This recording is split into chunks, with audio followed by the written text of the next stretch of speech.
Good morning, good afternoon, good evening, everybody.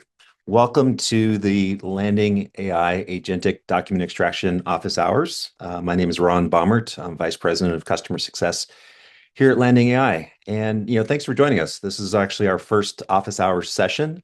It was brought on through popular demand and frankly through the success of our ADE product and more questions and things that people are asking. So I've got several folks here that are joining me. I'll introduce them for you. Avia Zia, who's part of our growth engineering developer relations team. Seshi Reddy, who's part of our technical support team. Emily Cooksey is part of our builders program or part of our partners program and runs our builders program. And then I also have a few other folks, Adrian and Bianca. Bianca leads our documentation community here at Landing AI, so she'll be potentially putting some resources in the chat as questions come up. So thank you for joining. So just a quick set of housekeeping. Obviously this is being recorded. This is meant to be informal, and so there's no requirement to stay on. You can jump on and off as you so desire. So just happy that you're here. From a session focus, Landing AI does have two product families, if you will. So we have Landing Lens, and then we have our Agentic Document Extraction or ADE product. So we will be focusing this session on ADE.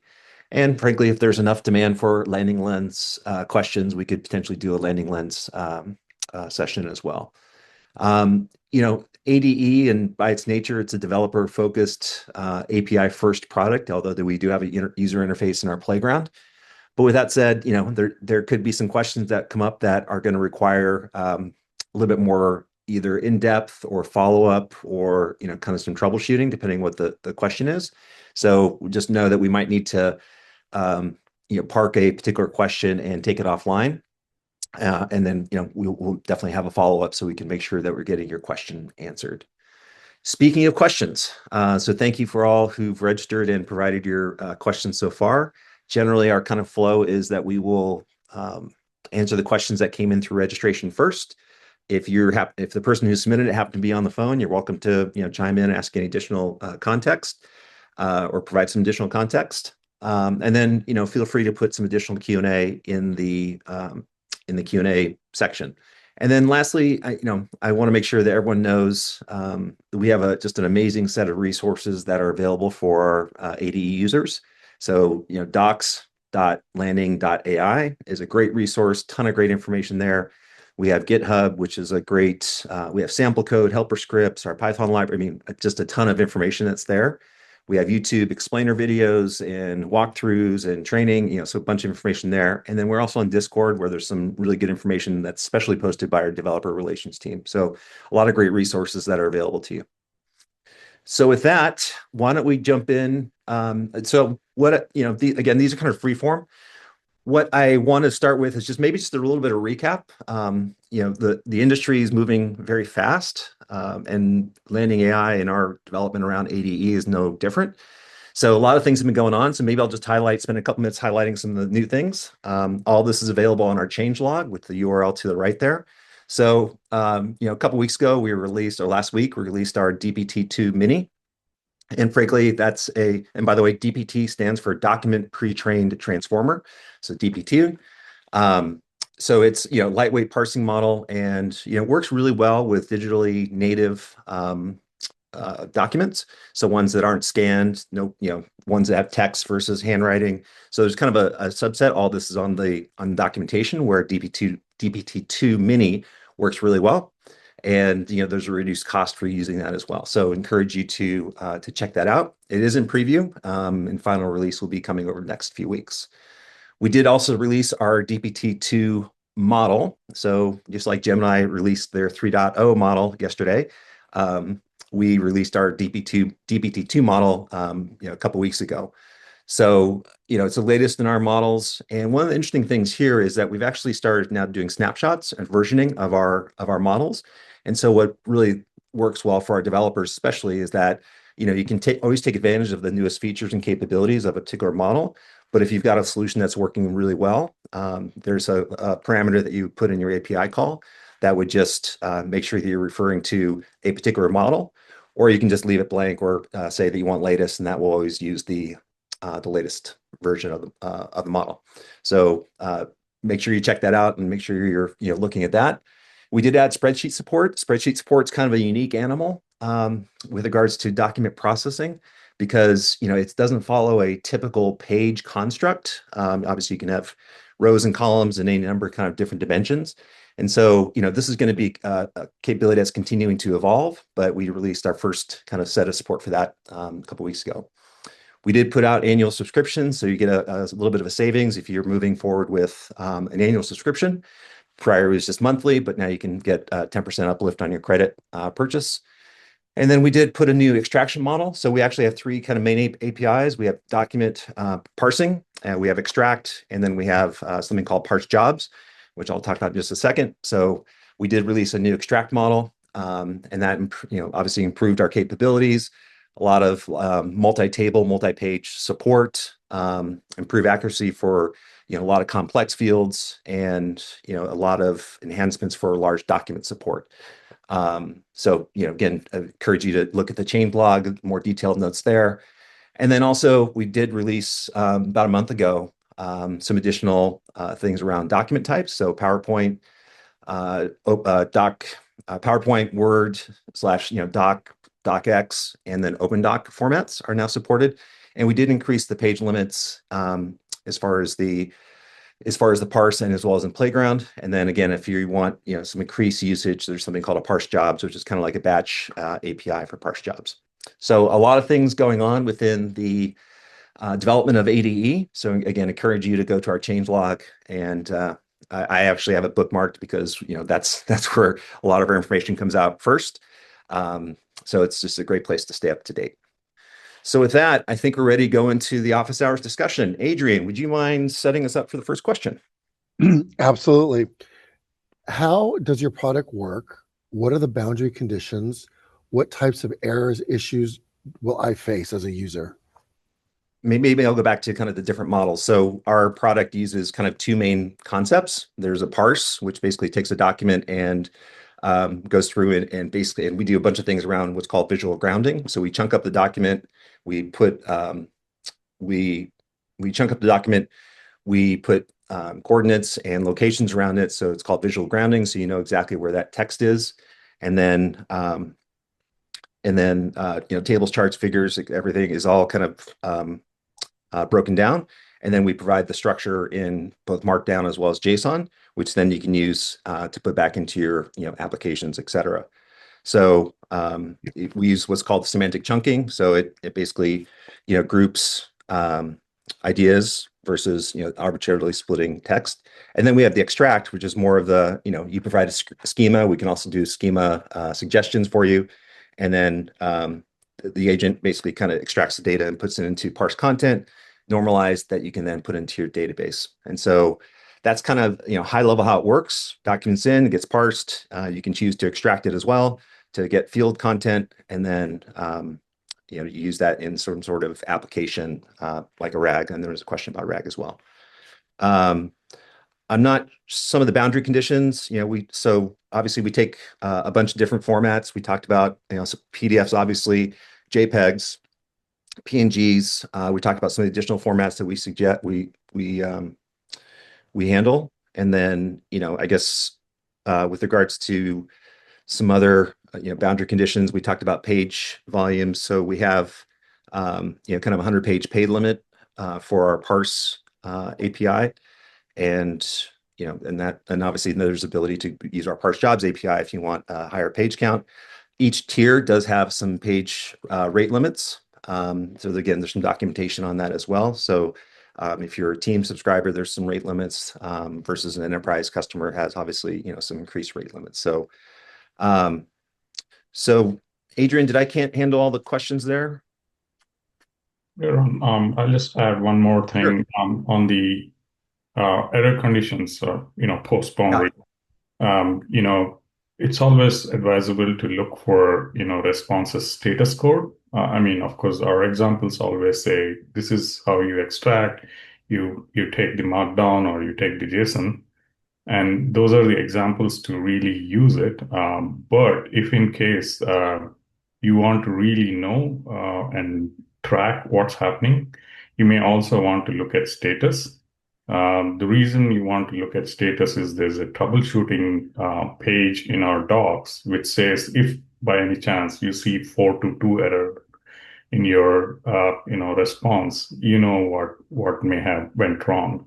And you probably will get results and they're partial and you think, oh, that's all it extracted, but it's possible that your schema is not right. And so we probably responded back saying we extracted as much as we could, but this is not complete. So we may respond back with 206 error saying, we tried our best, but that's all it is.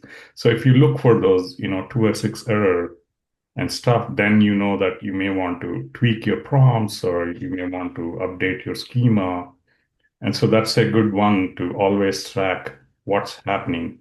It's also possible that, there's a issue and you get an error, you will know it at that point. So it's easy to track and retry the same doc and stuff like that. So looking for response status score is a advisable approach, especially to check the error conditions. Copy that. Thank you, Seshu. Adrian, what's our next question? This is more of a statement, so I think the user is looking for a best practice. Learning to tackle nuances such as graphs, tables with different layouts, for example, different invoices. Maybe if I take a step back. So one of the reasons that our AD, in my opinion, our AD product has been so successful. So LandingAI, for those who don't know, has been around for about 6 years. We were founded by Dr. Andrew Ng, who's a pioneer in the AI and computer vision space. And we actually started out in our initial product was something called Landing Lens. And so the reason I bring that up is, we spent 6 years kind of refining a bunch of computer vision and visual AI models that have informed our Landing Lens product. We've taken a lot of that expertise that we've gained over the last several years and have transformed that into our agentic document extraction solution. And so what that allows us to do is, our expertise in looking at an image and being able to identify what's going on in that image is something that we bring to ADE. So when we talk about, graphs and tables and, there's basically, there's a ton of different ways to process that. So the, so from a, unlike OCR where there's a, basically kind of a flow, we're able to be layout agnostic. So you can actually look at different, our ADE looks at the entire document, chunks it up, and is able to recognize what each of those elements is, including tables, graphs, and charts. Invoices is kind of a thing where you can actually obviously parse that out, but then you can also use our extract API to actually get information out of that form. So yeah, so we handle it very well because of just our pedigree. I don't know, Ava or Seshu, anything that you want to add to that? So adding to what Ron said about the comparison between ADE and OCR, I actually have one example. So I don't know if you guys have heard about Paddle OCR. Paddle OCR is actually the latest OCR model, which is quite popular, developed by Baidu. So if you try Paddle OCR out and if you look at the chunking they actually do it in a very finite level. If you look at a table, the chunking they do is they will look at each cell and then rather than grouping the cell, right, into if you look at this, for example, this is actually I have this document and this is like a report, right? And this is parsed by Paddle OCR. So if you look at the chunkings, it's like we have a table here, right? And we actually want to do some semantic understanding of like, oh, when we are detecting the layout, there is a table here, right? Because I want to know, okay, this is a table and then followed by the table, there are paragraphs, right? And followed by a figure. But if you look at the layout detection of Paddle OCR, it's actually loses. It's actually very isolated, right? It looks at each cell of the tables, right? And then you kind of lose the structure of this document. But then if you look at like Landing AI, what we do, um, I suggest you try it out in a playground first.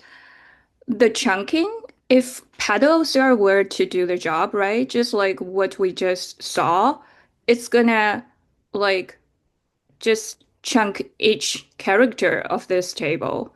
But then our detection model, which is DPT-2, we just released, it's actually a vision layout model. So it knows, okay, this table groups together and these chunks of text group together rather than, okay, I just parse each line and then I lose the structure, right? So this is like, just want you guys to know what Ron, adding to what Ron was saying, comparing ADE with the classical OCR approach. Yeah. Thank you, Ava. Okay. What is our next Question? Yes, thank Absolutely. you. Okay, this looks like it's the best practice. They want some additional information. Circling of options on forms. Recognition seems pretty good, pretty poor, and error prone. Looking for options here to improve accuracy. Yeah, I think it's usually a hit or a miss at this moment, but the team is working and getting more samples, and because we are a pre-trained transformer, we are improving it. So upcoming models might work much better. But this is at this moment a known issue. It's usually a hit or a miss. It really depends on how the dock is, what kind of circling it is, and bunch of parameters there. Thank you, Seshi. I mean, so to Seshi's point, I mean, we're always we recognize that our kind of our checkbox circle fill in kind of capability is still evolving. So it does work, but to Seshi's point, it may not be the accuracy that you would see in other parts of our solution. So we are continuing. That's is actually one of our key development priorities. So we expect to see some additional improvements there over the next few weeks. Okay, let me bring up the next question. What they're looking for is how do I improve accuracy of data extraction? A little broad statement, but again, it looks like they're looking for some best practices. Yeah, I think how do we improve extraction? That's a good one actually. And what we realized is, of course, it's really the prompt that helps. And then the chat feature in our playground is a good companion for you. So you could upload your doc, you see the parse details, but then you switch to chat and then start asking questions saying, find me, the total of this invoice or something, right? So it actually does search and show which part of the doc it's looking for. And then once you know it's looking for the right one, you could then say, create a prompt such that you would extract the total from a invoice or stuff like that. And it creates a prompt.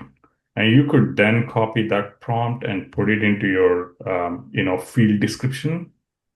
And that most of the cases works really good. We did meet few developers who were using Gemini and ChatGPT to create their own prompts outside and come back, copy and paste and get it working. It's usually a hit or a miss in that case. Sometimes they're really good. But then when they use the chat feature within our thing, it's kind of, in the ecosystem and it's probably using our models in the backend, right? So it does a much better job in, creating the prompts for you for those extracted fields.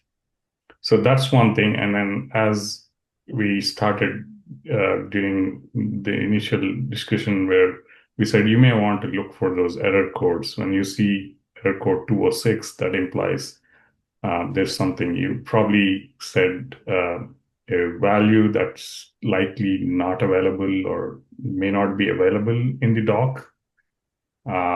So in that case, you may want to update your prompt saying this may or may not be available kind of thing. So it knows that it needs to fill it up with a null value or something like that, right? So it's really about using the chat feature within our playground. That helps you improve your prompts and extraction.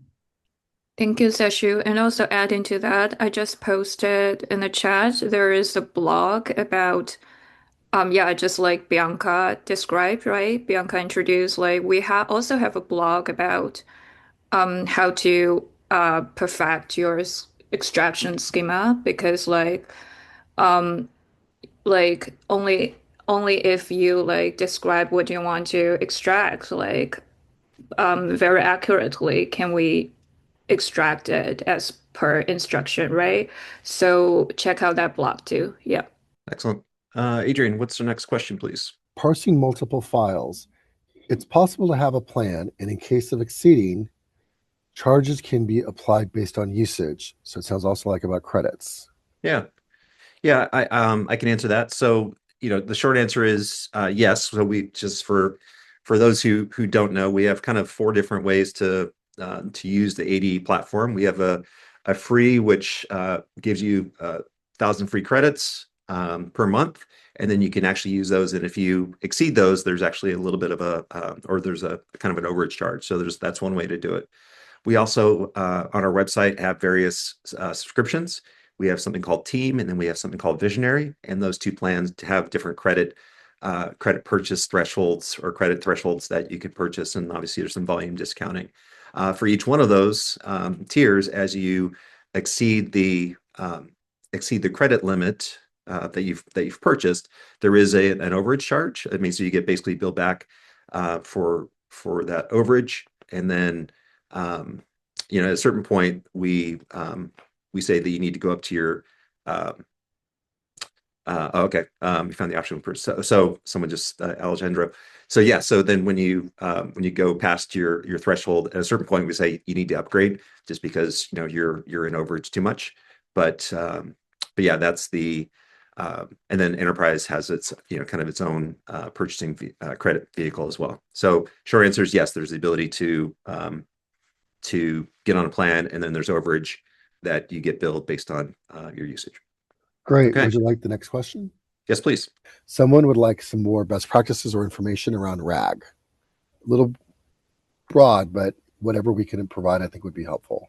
Avi, do you want to take a shot at that, or Can I share my screen again? So actually, like we have several information. Like we built several demo and notebooks on GitHub. So the first thing is about I feel like for RAG, the first very important thing is about how you chunk the documents, right? And how each chunks relate to each other.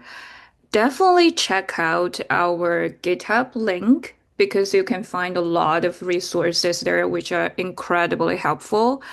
And if you want to check out RAG, go to the GitHub link here and go to the workflow. And we have several like if you want to check out the entire pipeline, depending on what vector database, what embeddings you use, and what vector database you use, right? This one it uses OpenAI embeddings and it uses ChromaDB.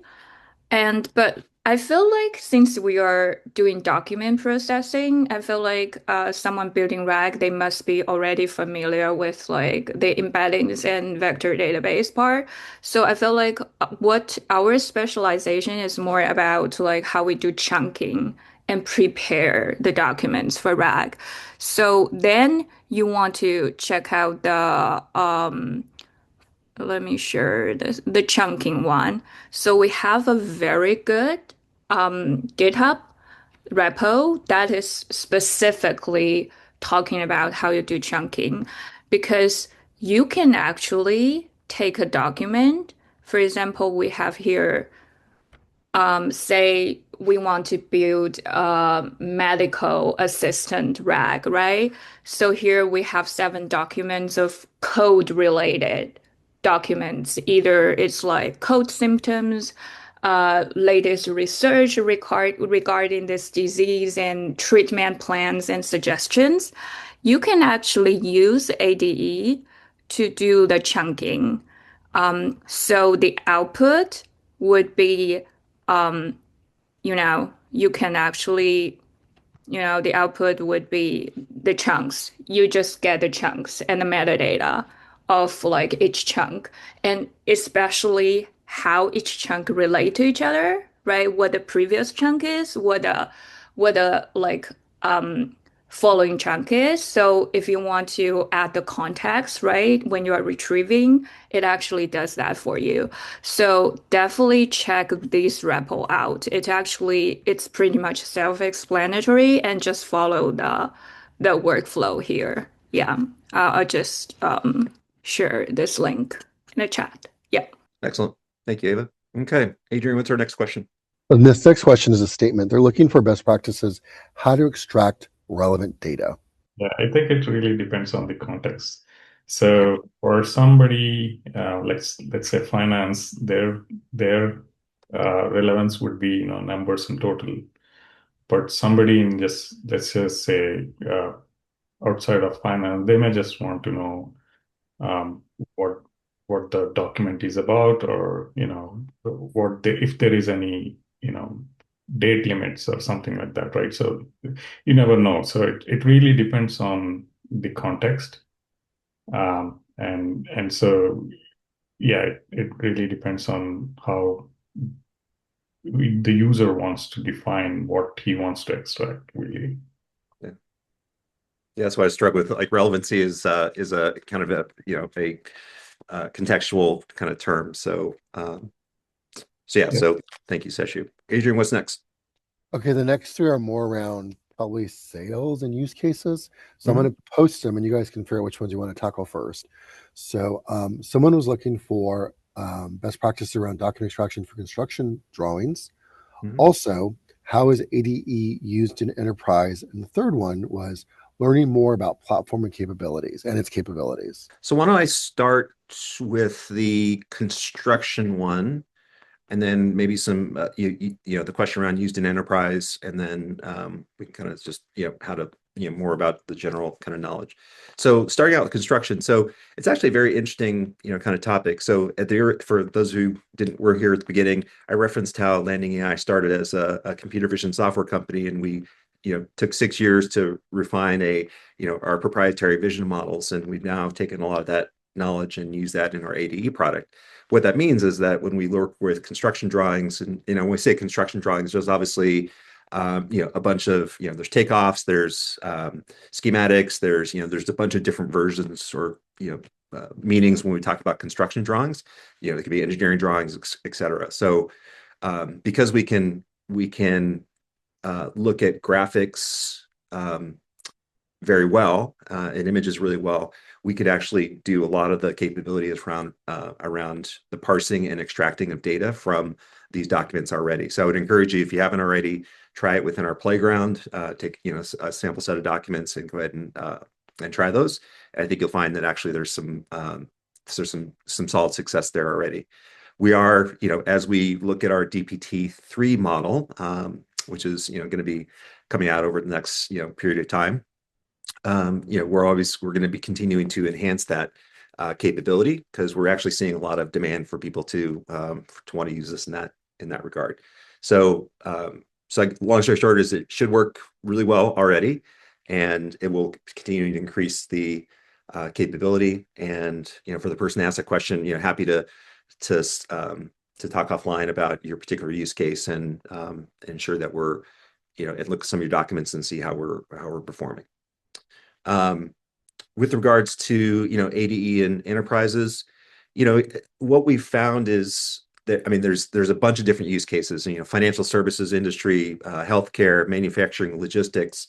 We've got customers that are digitizing or digitizing their entire maintenance and maintenance manual library that's been around for years, and people don't have access or the ability to look at that information, so they're taking all these documents. We have some customers who have these huge document stores sitting in SharePoint or Google Drive or some other places, and there's a lot of great information that's in there, but it's all locked up because it's not extracted. So we have people using in that regard. Obviously, we have a lot of financial services builders and people who are developing on our platform, as well as customers who are using our application as a core part of their end application to extract information from any number of different financial documents, such as real estate related, healthcare related, et cetera. So really, the use cases are pretty endless. What we do find is that, just like with our discussion around RAG, there is we're part of a downstream process, whether it's populating a database, whether it's, RAG, whether it's, triggering some additional workflows based on the data that's being extracted. So the use cases are fairly unlimited. So yeah, so that's, I guess, from use cases. And Adrian, what was the third question? That third question was they were looking for best practice to learn more about platform and its capabilities. I would recommend going to our YouTube channel. Just recently, I think it was last week, one of our applied AI engineers, Andrea Kopp, did basically a walkthrough of ADE. So that's it was about 50 minutes long, and so it really kind of step by step. So that would be a great place to start. There's a lot of documentation around, if you go to getting started on our doc center, there's a lot of great information just for, hey, I want to get started and moving very quickly. So my first recommendation is go to the YouTube channel, and you find some great information there. Yeah, on top of that, I would recommend them starting, go with the playground, just upload one doc that you like, see the parse, and then, go to the extract and try to extract a bunch of things. And once you think you extracted it, you don't need to go start everything from scratch, because our extract has a button to, populate the code. So you could click that button and, get the code right up there, which you can download and start using it right then. And after that, you could always, improve it or add more fields to it, and you will actually get a good bootstrapping right with our playground. So start playing with the playground, look at parse, extract, use the code, and maybe the chat feature.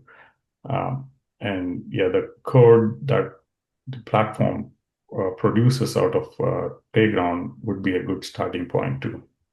And we have one question. It's a little broad. The person who posted it is actually in the office hours, so I would invite that person. I'm just going to say this person was looking for information on deployment cases.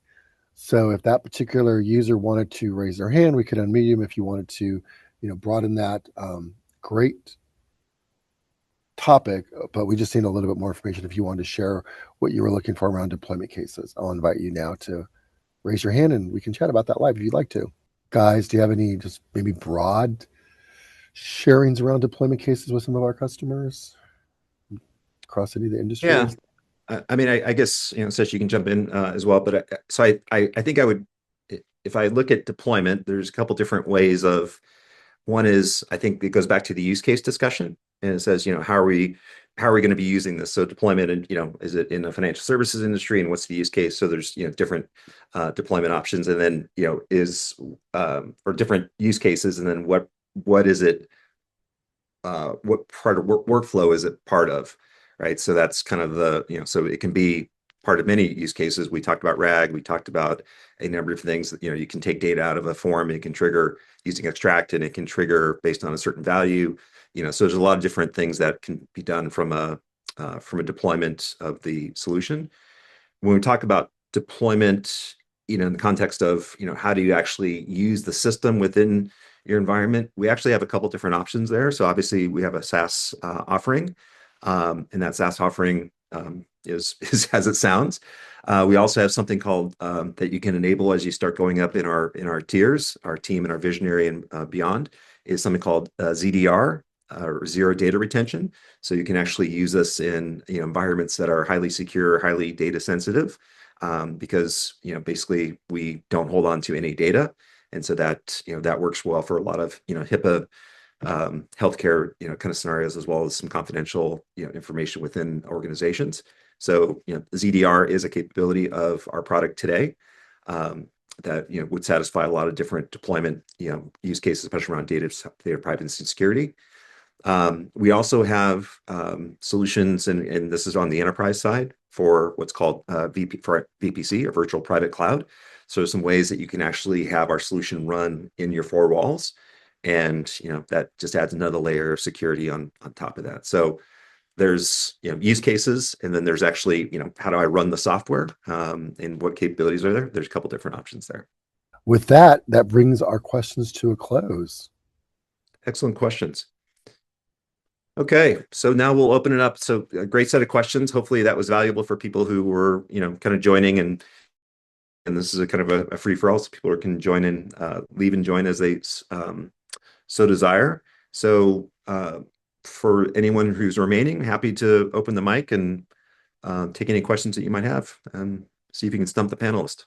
Yeah, so while they're thinking about questions, maybe we can just quickly talk about the new DPT Mini versus DPT-2. One obvious benefit is, of course, if it is Mini, you're charged less credits. So you might actually want to try Mini once and see if it works for your use case. And then if it works for your case, it's like, right away cutting down your cost by half in a way. Because DPT-2 Mini might do as good as DPT-2. So that's one thing. And I think we actually got one question saying, what do we do with the extraction, or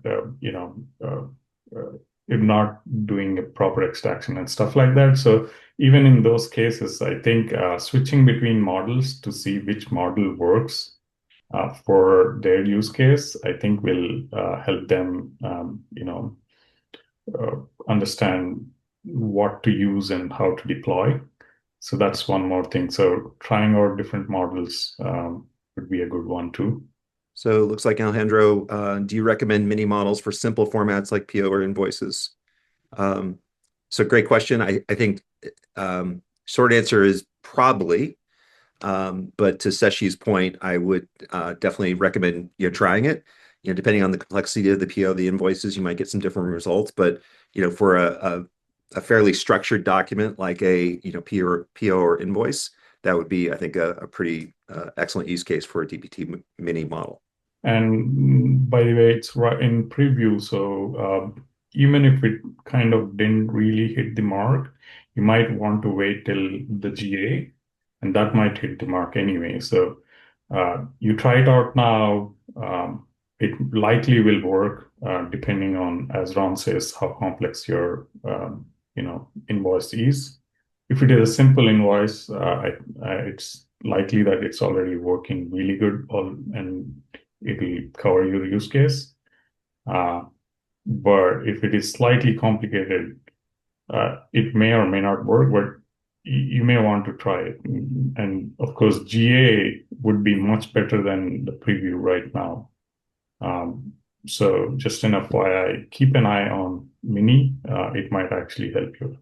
Back to the changelog that I referred to earlier. Keep an eye on our changelog. You'll be the first to know there. Thank you.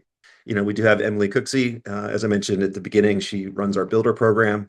And so if you're, someone who's looking to develop or build on our platform, on our ADE solution, the builder program is an excellent way to, get a bunch of benefits and, kind of focus on building on our solution. So there's Emily, how do people go and get access to our partner program? Yeah, so there is a contact us form on our website under partners, where you can fill out the form. It will get directed to me. I'll reach out to you. If you would prefer to shortcut that, I'm going to put my email address in the chat. But as Ron mentioned, it's a way to accelerate those that are building a product for other customers using agentic document extraction. So we'll work with you, get you access to additional support, and then work with you during, potential peak periods like launches or large data sets that you might be cranking through for maybe one-time usage. But my contact information is there. There's more information on our website as well. But if you're interested, we'd love to hear from you. You can also ask questions if anyone's interested about the program now. I'm all ears. I will just highlight the upcoming schedule. So again, we're looking at opportunities to better serve our customers and users. So just from a upcoming schedule, so you can always plan on 9 a.m. with barring any holidays, 9 a.m. Pacific time, that is, we will be here. And with the exception of next week, which is a U.S. holiday for Thanksgiving, we'll be here for the next 3 weeks, 4th, 11th, and 18th of December. And then December 25th is obviously, Christmas, so we won't be holding office hours. And then we'll pick up again in January. I don't have the exact date right in front of me, but we'll pick up in January. So again, this is so Alejandro, you had put in a question and Ava just answered. Awesome. Yep. Yeah, so it's just the same functionality. But then you're just using additional async IO. So the parse and extract same functionality, but they just happen parallelly. So you can process if you have batch of documents, it happens quicker. Because in our old library, you actually have to set the number of workers, set the batch size. But now we just do that for you in this Async LandingAI DE module. So you don't have to configure your own parallelism. So yeah, but functionality remains the same. Yep. Yep, on that topic, async is exactly same as the regular parse. If you're really looking purely of a pure async, you might want to go for jobs. Jobs is where you fire and forget. Of course, you will get a job ID, and then you can keep polling once a minute or once, however you like, but then you will just come back and check on the job status, and then you can finally get the completion job and retrieve the data. So there is a difference between async ADE library thing and the parse jobs, just an FYI. Yeah. So the parse job API is like mostly for large documents, right? If you have more than 100 pages and you have a large file, which will potentially take a lot of processing time, and then you don't want to wait on it, you can just put it and leave it there, post the job, leave it there, and go back to it later. So it's actually slower than the parsing because it's a big job, right? It takes time to process. For this one, Alejandro, like for this one you're talking about, this async LandingAI IDE, it's more about if you have a batch of like small documents, but you want to process them at the same time. And if you care about efficiency and if you want to get it done in a quick amount of time, in a small amount of time, then async landing AIAD is the way to go. Yeah. Yeah, if you're working with small documents, then just use the async landing AIAD, yeah, to give you the power. Yeah, one more thing to be careful of that is that you still may want to cross-check your plan limit and make sure your documents are within that limit. That way you will not hit the rate limiting. So our current rate limit is 250 pages per minute, I think, right? No, 150 is for team. Yeah. Yeah. So it depends on the plan. Yeah. So your number of pages, even though it is async, as in the parallel async IO jobs, your total should be under 150 if you're in a team plan. I Yeah. think it's only 100, I believe, if you're a regular pay as you go. But then, yeah, you may just want to make sure. And the way it works is like, I like Andrea's bucket example. So Yeah. it's always like first page is processed in, let's say, first second itself. Then you have full 150 available for the next second. But if first page is taking like 5 seconds, so next 5 seconds, your quota now is only 149. But after those 5 seconds, your quota comes back to 50. So it's like a bucket with a hole. The number of pages it completes, it can take new pages. So just an FYI.